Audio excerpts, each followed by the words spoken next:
The information that we're working on for Thursday you will find in your textbook on page 339, and we're talking about permutations and combinations. Actually, what we're talking about, they call in our book the multiplication counting principle, which I guess is a lot easier than the way that I learned it. I learned it as the fundamental counting principle.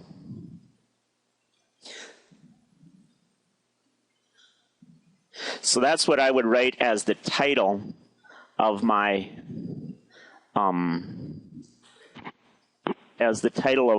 this section, principle. It's an LE. As the title of this section of my notes, the fundamental counting principle.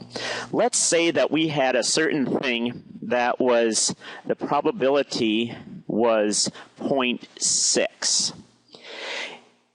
We want to know what would be the probability if we would do it twice in a row. Well, one of the ways that you could do it would be to say you would add those two probabilities together. But if you would add 0.6 plus 0.6, you would get 1.2. And you know, ooh, what happened there? Cancel. Come on. I pressed the wrong button here. Let's make sure we can get back to where we were. Okay. I think we're still recording. Yep.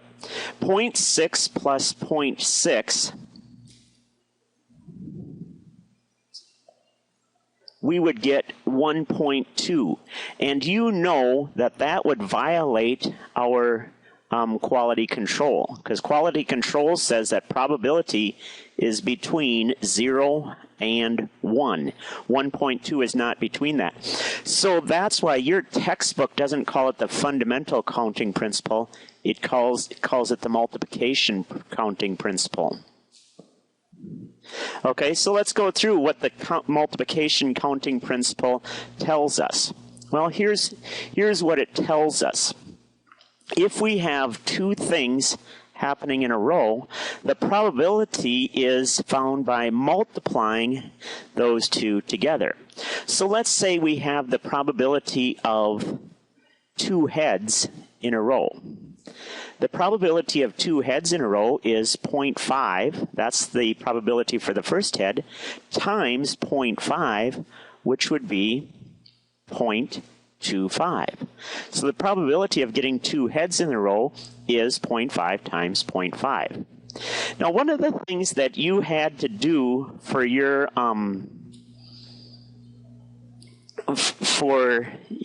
project, if you remember, was we had cards in a deck. Okay, let's take the probability of getting the Queen of Hearts. Well, there's two different ways to get that. The probability of getting the Queen of Hearts is 1 out of 52 times 1 out of 52 if we replace.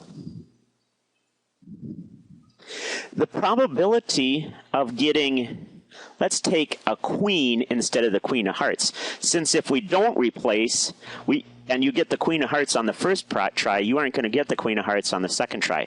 So the probability of getting any queen, well, there's 4 of them out of 52 the first time, times, there's only 3 queens left if you choose one on the first try, so 3 out of 51.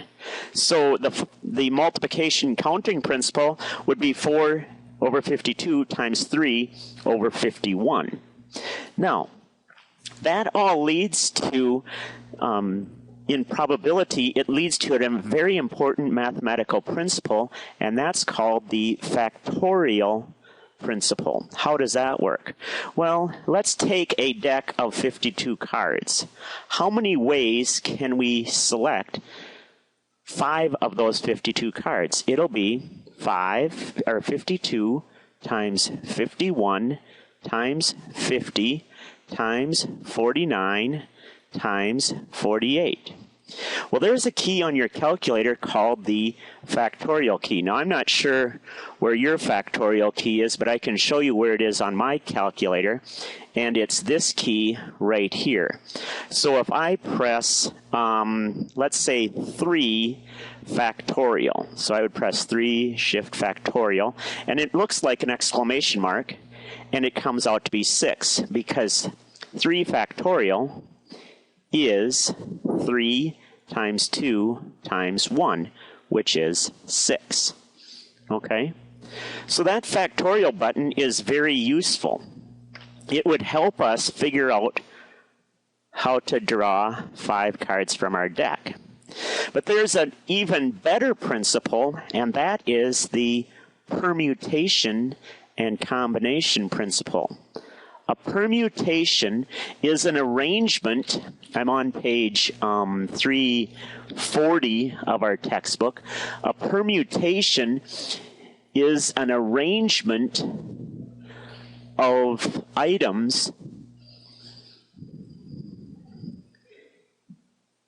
N pick R if you have 52 cards and you're going to pick 5 of them, and that's exactly what we did up here. On your calculator then, you would use the permutation key, which on my calculator is right here. So I would do 52 permutations 5. And it tells me the answer is 311. I better write that down. 3118. 3118. Where was that again? 75200. 75200. And if I take 52 times 51 times 50 times 49 times 48, I get that number. So all the permutation button does is it calculates that for us. I have 52 cards, and I'm going to pick 5 of them. So in your assignment, it asks you, like I'm on page 342, you can do those factorials up at the top using your factorial button. And then in the second part, it asks you to find the permutation of 8 pick 1, 8 pick 2, and so on. So that permutation button is very useful. Now, there's another button on your calculator, and that is the combination button. Now, tomorrow, well, on Friday, we're going to do a lot of practicing differentiating permutations and combinations. But think about it this way. Permutations are ways to get a president, and combinations are ways to get a committee. Just write that in your notes, and that should help you with the difference between permutations and combinations. But for now, I just want you to be able to do those two different things. Let's do the the combinations of 52 combination 5 things, or 52 things choose 5, and I'm going to show you that you get a different answer. 52 combination 5, and we get 259 8960. 259 8960. And that's because combinations, order is not important.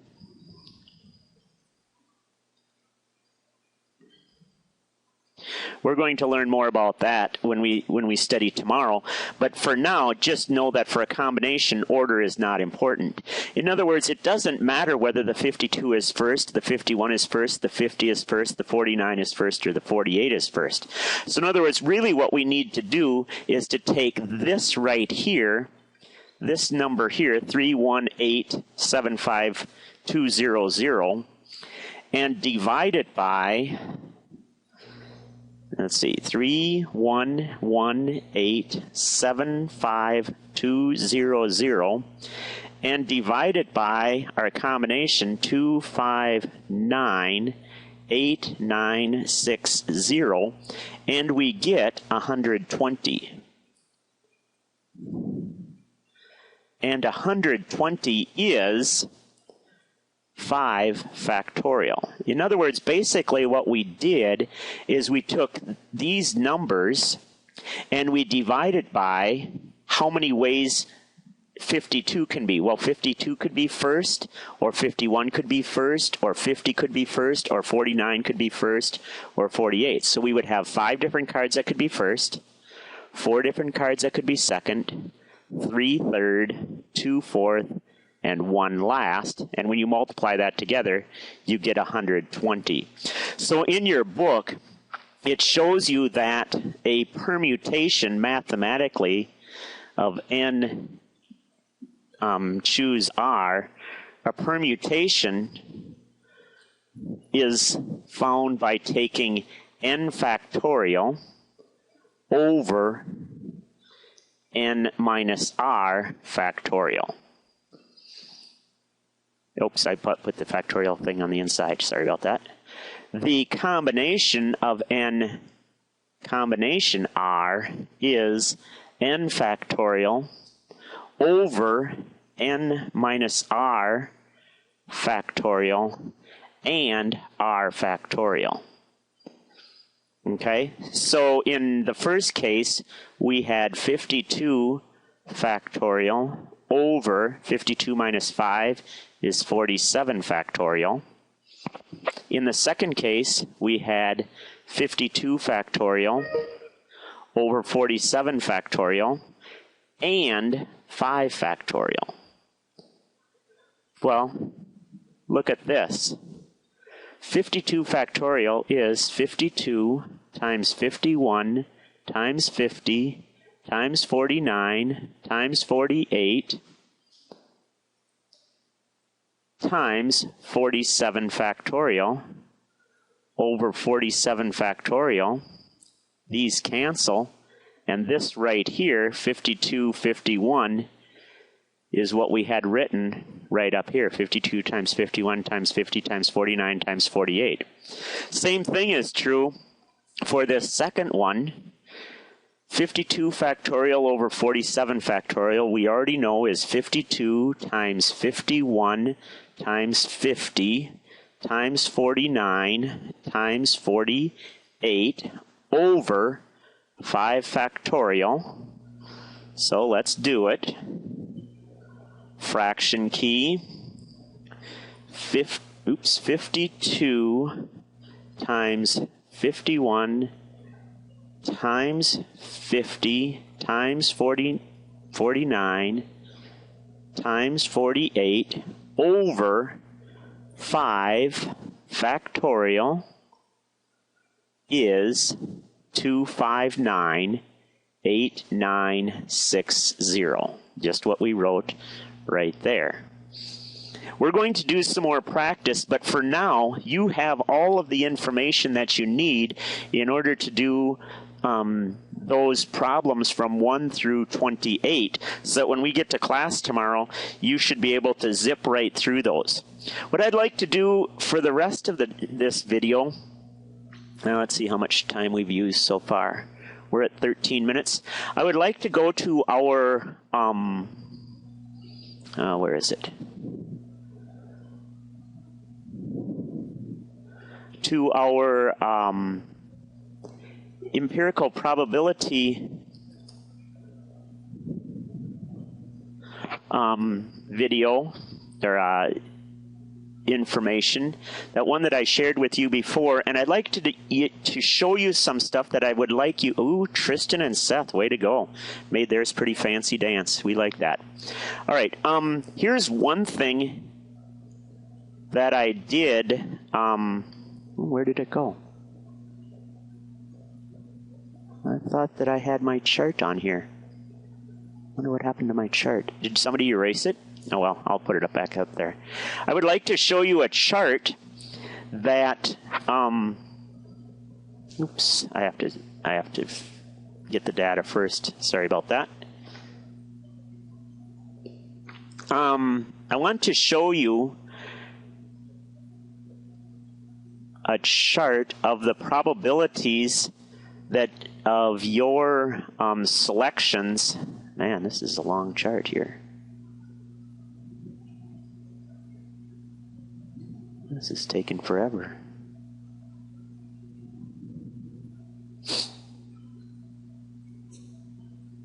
Bear with me.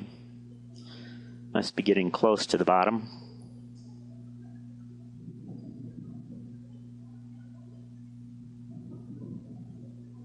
I'll put my chart down farther so that you guys don't get bothered by it.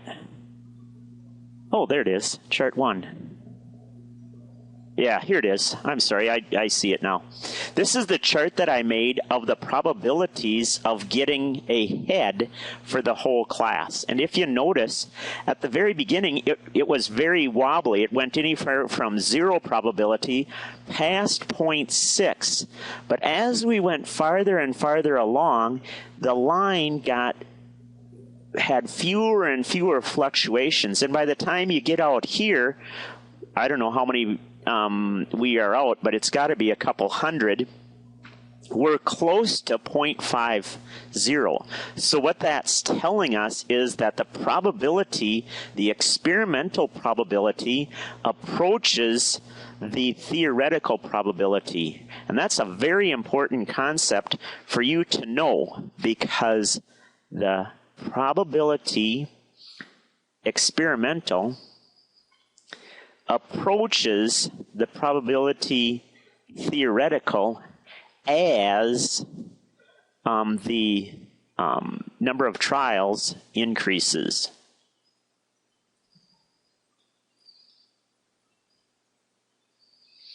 So what I would like you to do on your experiment is to go to your coins, and in your coin column, count the number of heads, and here's how you go about doing it.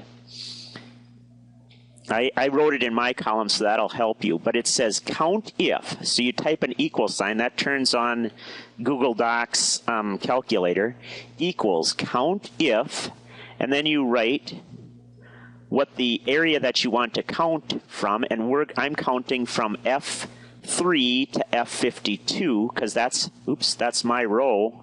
What am I doing here? Oh, I see, I got the chord on there. F3 to F52, and how many of those are quotes heads? And if you notice, I have 2 heads. So Dwight would type the same thing in his. James would type the same thing in his. And then that's what I would like you to do for tomorrow, if you can, with your Google Docs. And then we'll talk about it more tomorrow. And I've got another video to show you how to do the worksheet, okay? Talk to you later.